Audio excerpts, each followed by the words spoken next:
Okay, I'll just show you how to set the sat-nav in this Skoda Octavia. From any screen into nav, new destination, this bottom left, city. Now, you've got your keypad here. At the bottom here, in the left-hand side, it says PTCD dot. That's postcode. So you can either put the city in complete, or you can go to do the postcode.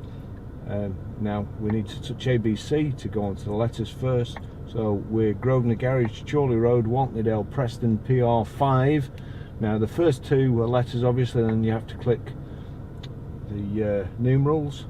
So it's PR5, 4, and then we go back to letters J, S. So that's our address, or that's our postcode. You're going to click on that and then click start. The routes are being calculated. Please select a route. There you go. So that gives you a choice of 3 routes. That's the fastest. That's the one we want.